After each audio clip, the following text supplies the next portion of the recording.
Hello la famille, Hello la famille, moi c'est Manu. et moi Mohamed. Ensemble, nous sommes le couple Bupenza Tungara. Exactement. Alors dans ce nouveau numéro, nous allons voir 7 points qui tuent une relation. Je répète, Mhm. 7 points qui tuent une relation. Alors, c'est parti pour le premier point.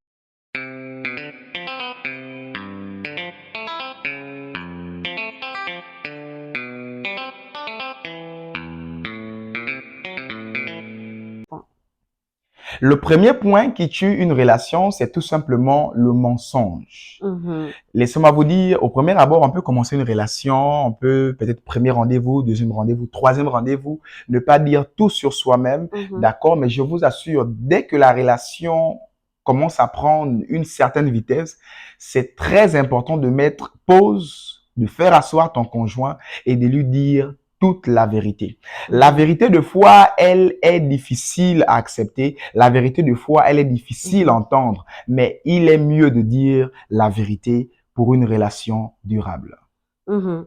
Je dirais aussi que ce point est un fléau pour les personnes qui commencent la relation dans le paraître, en paraissant être quelqu'un qu'elles ne sont pas, Oui, et qui demeure toujours dans la relation en étant une personne que tu n'es pas. Ça, exactement. c'est un problème. Parce que non seulement ça te pèse lourd, mais ça pèse lourd aussi à la personne en face parce que la personne aura des attentes que tu n'as pas parce que tu n'es pas la personne qui s'est présentée à elle. Donc, c'est Exactement. important d'être dans une relation durable, dans la vérité et en étant toi-même, sans être dans le paraître et dans la Exactement. duplicité. Hein. Exactement. Et ne Mhm. pas être dans la duplicité, qui Mhm. est tout simplement le fait d'avoir plusieurs visages. Mhm. Être vrai avec toi-même et être vrai avec ton conjoint. Exactement. Le deuxième point que nous allons aborder, c'est comme ça la dépendance affective. Mhm.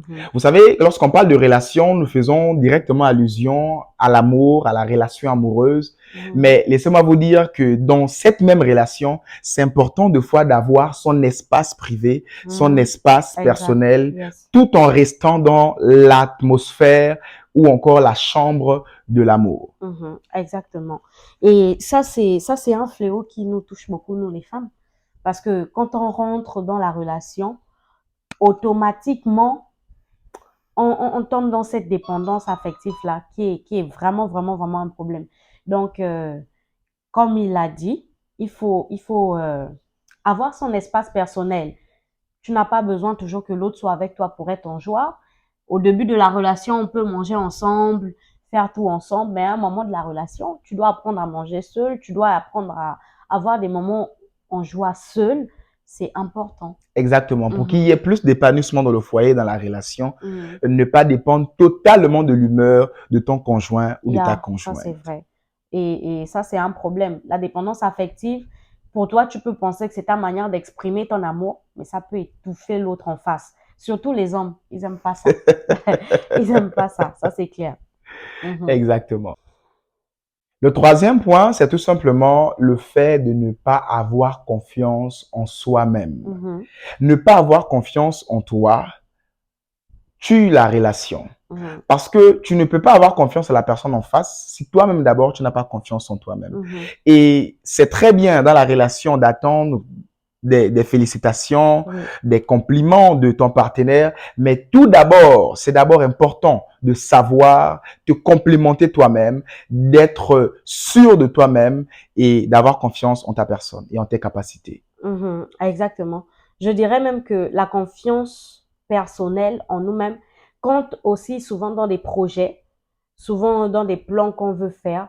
Des fois, l'autre en face de nous n'est pas un surhomme, une surfemme, n'est pas un surdoué. Des fois, tu veux faire un projet, mais tu as du mal à te lancer parce que tu attends toujours de savoir qu'est-ce que l'autre pense, qu'est-ce que... Non, vas-y, fonce. Quand tu as confiance en toi, quand tu es sûr que ce projet va marcher, Mhm. vas-y. Je ne dis pas ça pour dire que, bon, sois en conflit avec ton Ou faire un partenaire. bras de fer, non, Voilà, non non, plus. non. Vous en discutez. Bon, chérie, je veux le faire. Je veux me lancer dans ce business. Je veux commencer cette activité. Je veux commencer ce sport. Chérie te dit, mais je crois que c'est pas nécessaire. Tu peux pas le faire. Non, moi, je veux le faire. Et tu fonces et tu le fais. C'est important. Exactement. Et le quatrième point que nous allons aborder, c'est tout simplement la jalousie. Mhm. c'est-à-dire ne pas faire confiance à ton partenaire qui est en face. La jalousie est une drogue qui tue à petit feu. C'est un poison qui tue à petit feu la relation. Alors, apprenez à ne pas être jaloux. Apprenez à faire confiance à votre conjoint qui est tout simplement en face ou encore avec vous dans la relation. Mhm, exactement. Je dirais même quoi encore sur la jalousie, c'est que c'est juste une succession. Une personne qui n'a pas confiance en elle, c'est une personne qui va être très toxique et jalouse dans la relation. C'est une personne qui va presque polluer la vie de son partenaire Exactement. par sa jalousie parce que tu n'as pas confiance en toi. Donc, du coup, tu n'as pas confiance en l'autre et qui aimerait être dans la même maison, dans une relation avec quelqu'un qui n'a pas confiance en toi. À un Personne. moment donné, ça devient toxique. Et la jalousie, c'est un poison qui tue ton partenaire, mais qui te tue aussi. Parce que les personnes qui ont subi la jalousie sont même prêtes à témoigner pour dire que, ouais, la jalousie, c'est un poison, ça te tue. Tu ne dors pas. Tu es là, tu ne vis même plus. Ça, c'est insupportable. Et ça, c'est pas possible dans une relation. Oui. Le cinquième point qui peut tuer une relation et qui est irréversible, c'est le fait de ne pas pardonner. Je suis pasteur et dans 1 Corinthiens 13, il est écrit: l'amour pardonne tout, Mhm. l'amour supporte tout, l'amour ne soupçonne pas le mal. Ainsi, je viens dire à quelqu'un, peu importe l'erreur qui existe ou qui pourrait exister dans ta relation, Mhm. ne mets pas une limite, une barrière sur ta capacité de pardonner. On Mhm. entend plus généralement dans des disputes de couple, ça je ne peux pas pardonner, Oui. ça c'est ma limite, ça c'est ma limite. Je vais te dire, le jour où tu dis ça c'est ta limite dans le pardon, dans une relation, c'est le jour où tu es en train de montrer au diable, aux ennemis ou aux jaloux de votre relation, Mhm. venez frapper ce point-là parce que Mhm. je ne pourrais pas survivre après cette erreur. Mhm. Laissez-moi vous dire que vous êtes en relation avec une personne en face. Ce n'est pas un robot qui peut avoir des faiblesses, des fautes, des erreurs, des incapacités. Mhm. Pour une relation qui dure, demandez à la vieille école et aux parents, c'est avoir la capacité de se pardonner mutuellement. Tu vas me permettre d'insister encore un Oui. peu. Parlons du pardon. Euh, Avant d'abord de chercher à pardonner en face, apprends d'abord à te pardonner toi-même. Oui. Tu peux traîner des boulets, tu peux gâter l'atmosphère dans ton Oui. foyer tout simplement parce que tu n'arrives pas à te pardonner. Alors Exact. qu'autour, peut-être ton épouse t'a pardonné, mais tu traînes ses pensées, tu traînes ses remords, tu traînes cette Mhm. culpabilité. Et laissez-moi vous dire, Judas a culpabilisé et il est allé se pendre. C'est vrai. Il faut vraiment apprendre à se pardonner soi-même. Et il y a aussi des personnes, chérie, tu remarques dans les relations qui sont des personnes très rancunières. Mhm. C'est-à-dire les problèmes, les soucis, les trucs de 1900 à chaque dispute Reviens encore en reviennent surface. toujours sur la même chose. Et ça aussi, c'est un problème. C'est un problème. Lorsqu'on veut bâtir une relation durable, il faut qu'on puisse bâtir avec des nouveaux fondements. Qu'on laisse ce qui a fait ébranler la construction, Tournez la on page. laisse et on prend des nouvelles choses et on construit la relation. Mais être tout le temps rancunière, rancunière, rancunière, un moment, c'est très étouffant. C'est très étouffant et c'est très toxique aussi pour la relation. Ça peut tuer la relation. Malgré l'amour, ça peut faire partir quelqu'un. Mhm. Le sixième point, qui est l'avant-dernier, c'est le fait de ne pas avoir de plan de vie, Mhm. de projet de destinée. Vivre le jour dans une relation. Ne pas faire asseoir ton conjoint ou ta conjointe et lui dire, cette année, nous avons ce projet. Ce mois-ci, nous allons faire comme ça. Cette fin du mois, nous allons faire ceci ou cela. Lorsqu'il n'y a plus de projet, laissez-moi vous dire, il n'y a plus d'avenir et de destinée pour cette relation. Mhm. Mhm. Exactement. Ne plus avoir de projet. Et moi, je dirais même une relation où vous n'avez pas de projet, une relation où vous ne parlez pas de demain, du futur, c'est déjà quelque chose où tu dois te poser des questions. C'est déjà un point où tu dois te poser des questions. Je parle à mes sœurs ici. Si tu es avec un homme qui ne te parle jamais du lendemain et vous êtes là, vous vivez seulement, franchement, fuis. Sûrement, il a des projets avec quelqu'un d'autre. Et je parle aussi à un homme, si tu es avec une femme, elle ne veut pas avoir de projet, il faut vraiment vous asseoir et essayer de discuter. Bon, nous sommes ensemble. Ça fait tant de temps. Qu'est-ce qu'on fait? Qu'est-ce qu'on prévoit? Qu'est-ce que tu dis? Exact. Et c'est comme ça que nous nous retrouvons dans des foyers où on se rend compte qu'il y a des couples, ça fait 25 ans, ils sont ensemble. L'homme n'a jamais donné une bouteille de vin aux parents de la femme.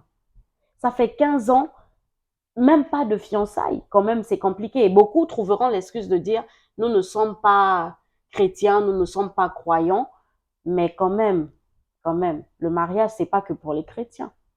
Hein? Mhm. Le septième, le dernier point, qui est très intéressant, c'est le fait de vivre une relation routinière. Mhm. Être dans la routine, penser que tout est acquis. C'est un peu fréquent. Tu trouves ta femme, elle était mannequin, elle était, voilà. Et des années passent, elle se néglige, elle est tout le temps cabas, tout le temps voilée, plus de make-up, plus de piment, de pimps, comme dit mon épouse dans la relation. Penser que tout est acquis et la vie maintenant, elle est routinière comme ça. C'est un point qui tue la relation. Je vais prendre un exemple sur l'alimentation. Scientifiquement, c'est prouvé de se nourrir d'une manière variée. Et la relation se nourrit.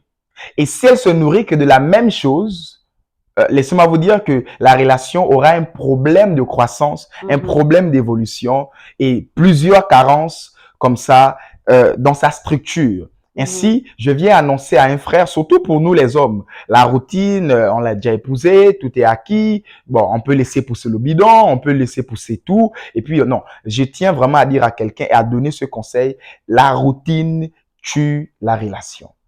J'espère que ce contenu vous a enseigné et enrichi pleinement.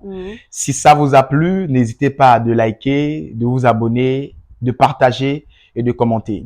Mais permettez-moi avant de couper, ces 7 points, on ne naît pas avec. Ça vient au fur et à mesure que nous évoluons dans la vie et que nous grandissons aussi dans la société. Si ce contenu vous a plu, n'hésitez pas de vous abonner, de liker, de commenter et aussi de partager. Merci, que Dieu vous bénisse. Au revoir la famille. Bisous la famille. Bonne soirée.